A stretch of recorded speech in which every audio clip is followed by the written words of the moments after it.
continue now with our study of Luther and the Reformation. In our last session, we looked initially at some of the steps involved in the Roman Catholic understanding of justification, and in this session, we want to look further at some of the elements involved in that particular view of justification.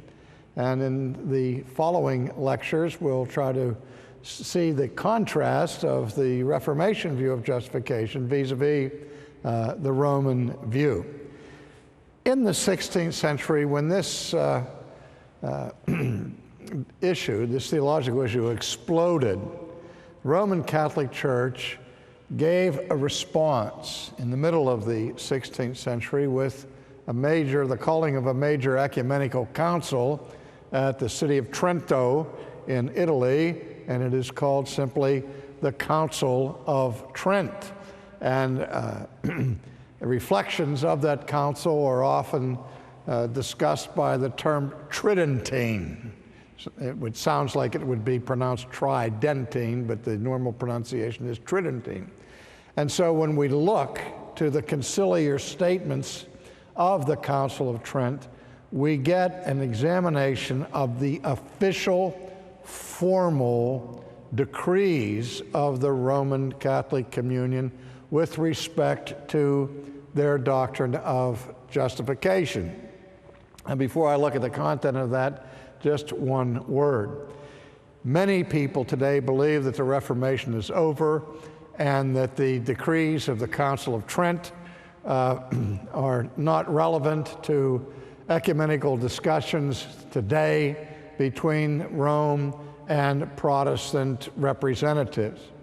And I always have to make the painful reminder to people that the Council of Trent is an ecumenical council carrying all the weight of the infallibility of the Church behind it, and Rome suffers from a kind of theological hemophilia that if you scratch her theologically, she bleeds to death. So there's a certain sense in which Rome, in order to maintain her triumphant view of the authority of the Church and of tradition, cannot repeal the canons and decrees of the Council of Trent.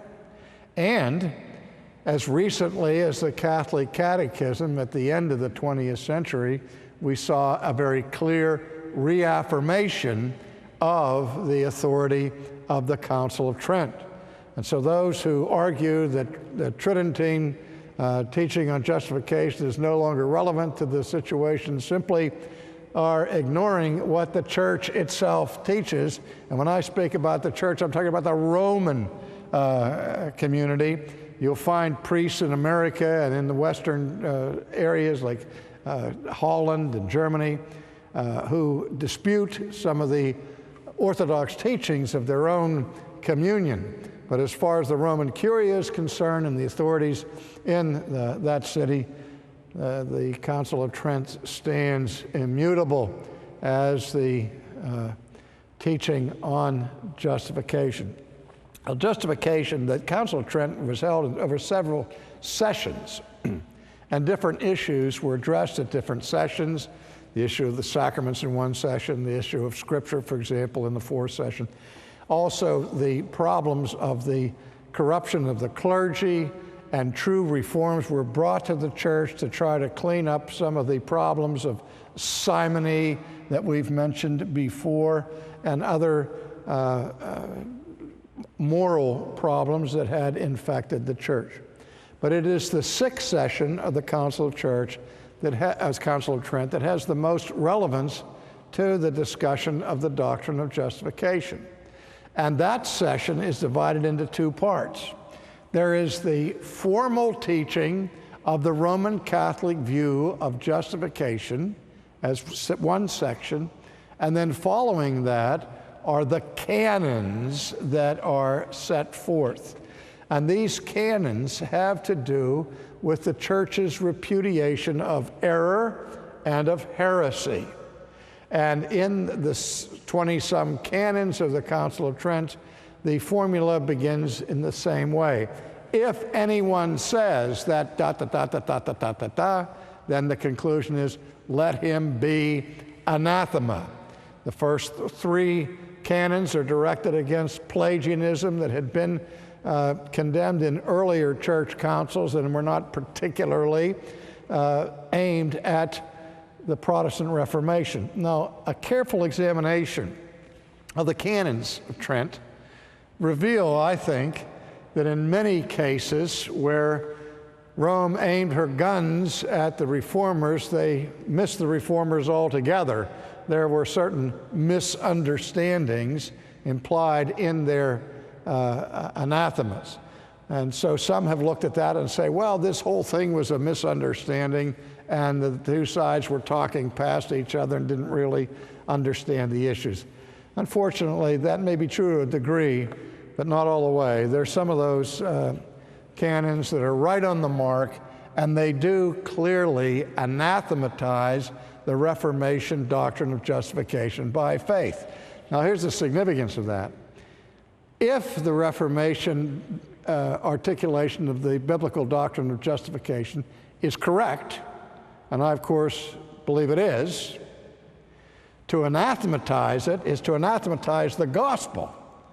And any communion or organization that claims to be Christian, if it denies or condemns an essential truth of Christianity, at that point that organization becomes apostate and is no longer a true or valid church. And that's part of the problem with the ongoing discussions between Rome and Protestant bodies. There are many Protestant bodies really don't care about doctrinal differences, and they're happy to enter into discussions and ecumenical agreements with Rome. But if one takes the biblical doctrine of justification seriously, on that point there can be no rapprochement.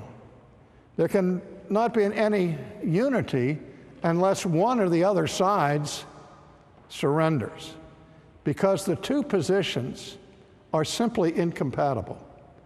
And you're going to have to choose at some point which one is right. If somebody's right and somebody's wrong, and who's ever wrong has significantly distorted the New Testament gospel.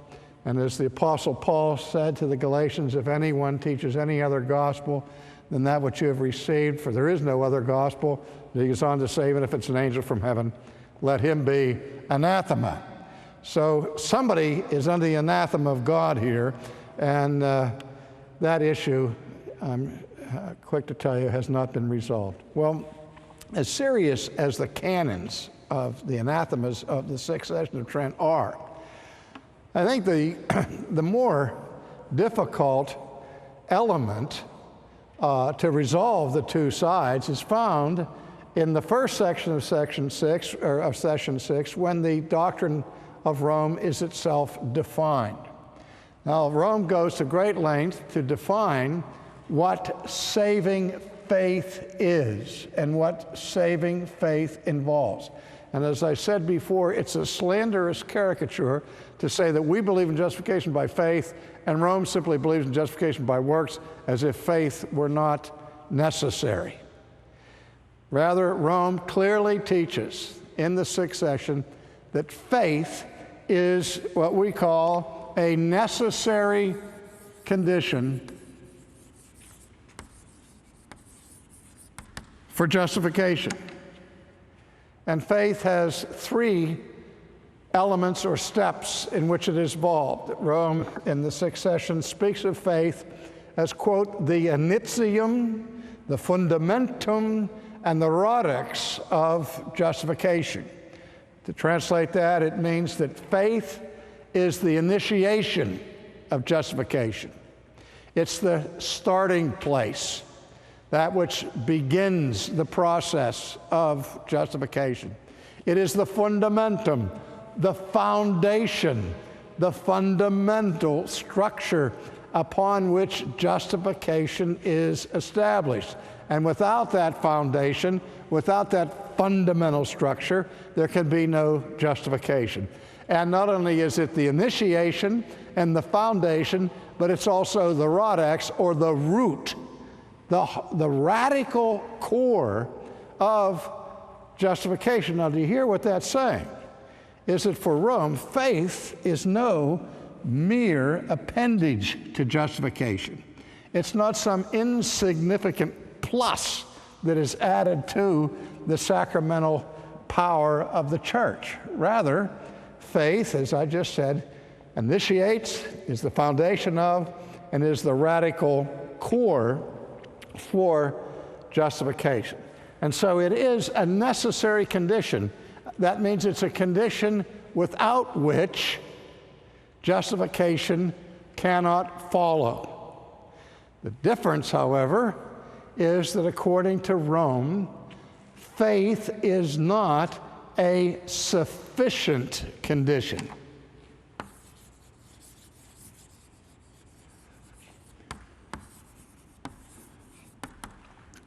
A sufficient condition refers to a condition that, if it is met, will surely issue in the desired result. Oxygen, by example, is in most cases a necessary condition for fire, but it's not a sufficient condition.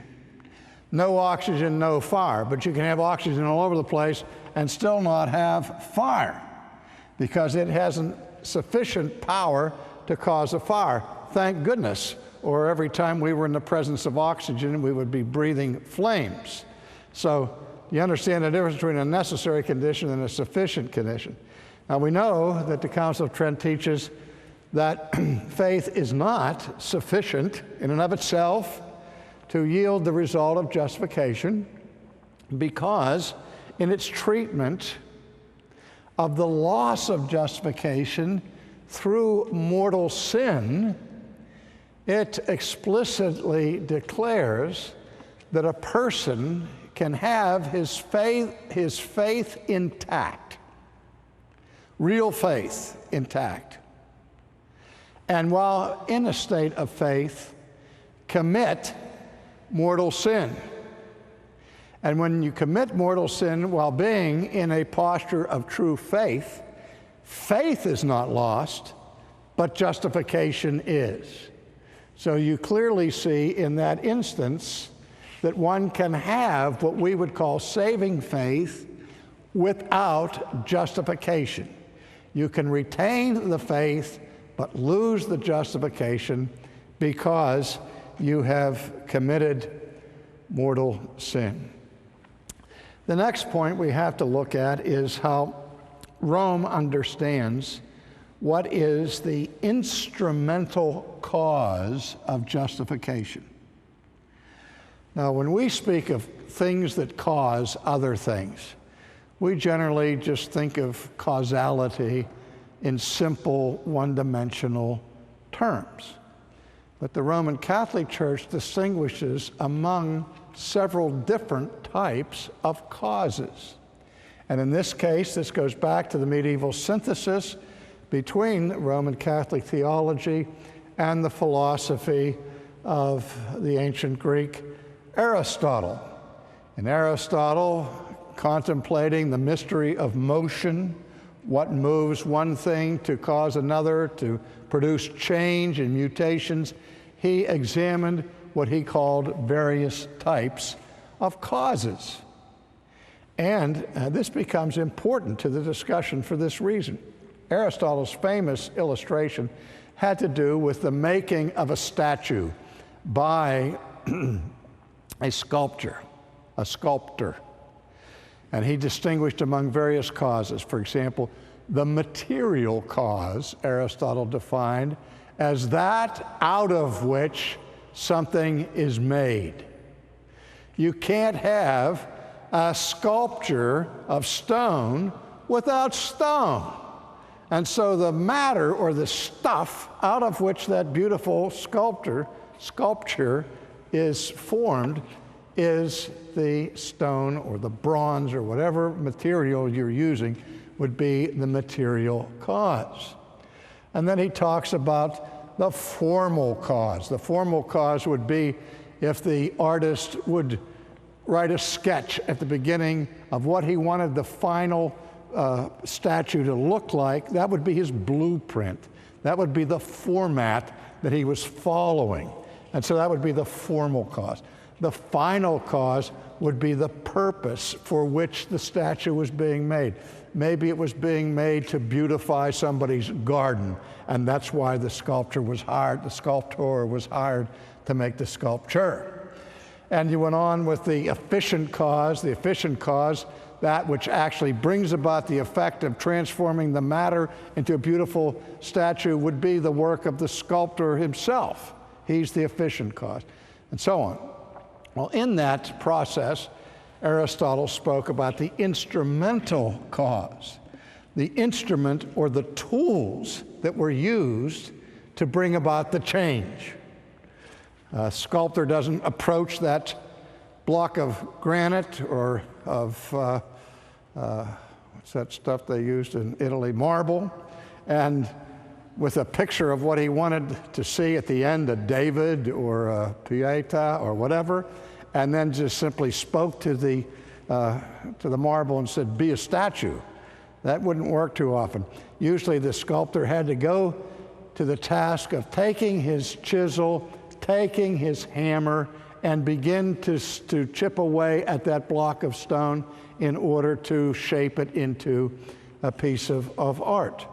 So that the utensils that he used, or the instruments that he used, were called the instrumental cause of bringing the statue into existence. Now, in theological terms, Rome used that kind of metaphor and said that the instrumental cause of justification, the means, the tool that the church uses to bring a person into a state of justified grace, is the sacrament of baptism. And that's where the reformers, and we'll look at that more deeply next week, said, no, the sole instrumental cause is faith. Not the sacrament, but the faith that is in the heart of the believer. That's the instrument by which we are linked to the work of Christ for our salvation.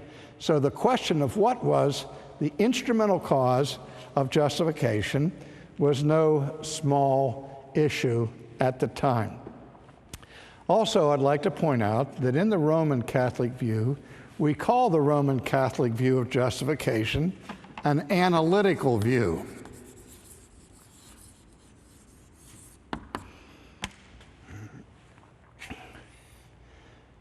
An analytical view is this. An analytical statement is a statement that is inherently true.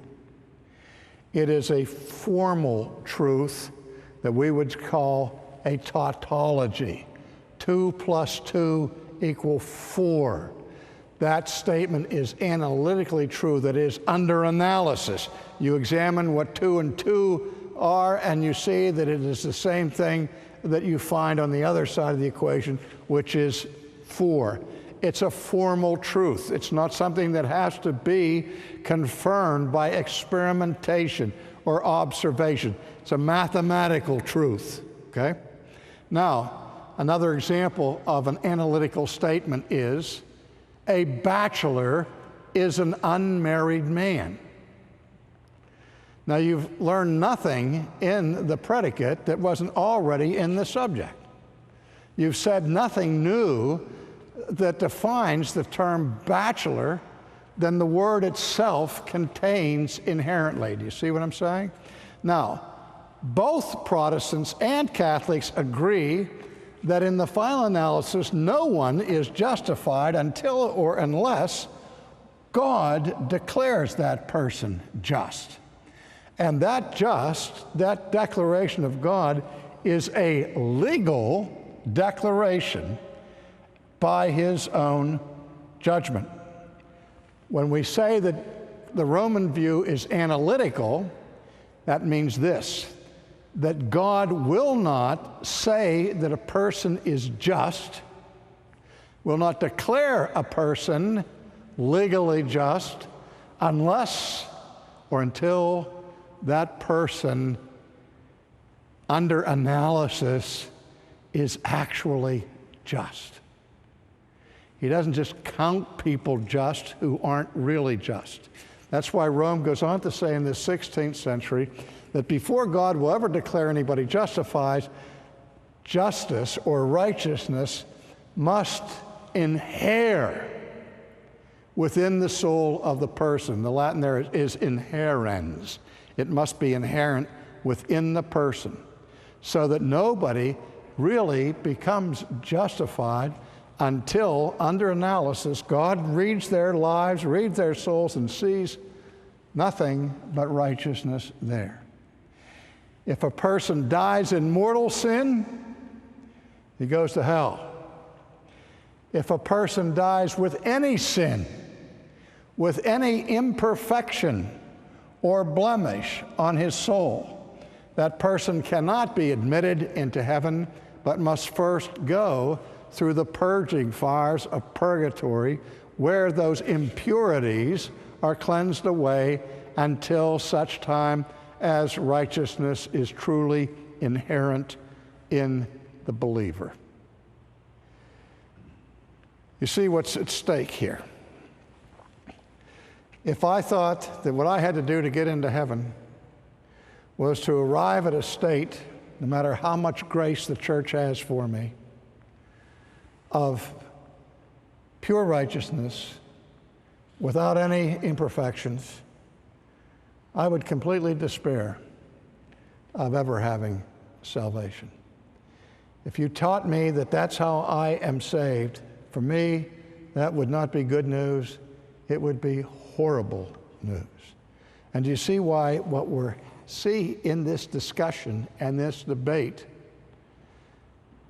one of the most significant theological issues you can ever discuss is on the table. What must I do to be saved? As we will see, God willing, in our next session, what the Reformation was about was affirming the biblical gospel that the moment a person possesses saving faith, they are transformed from the kingdom of darkness into the kingdom of light, are declared to be just on the basis of the righteousness of Christ, and are adopted into the family of God, have their sins in remission, and taken away forever.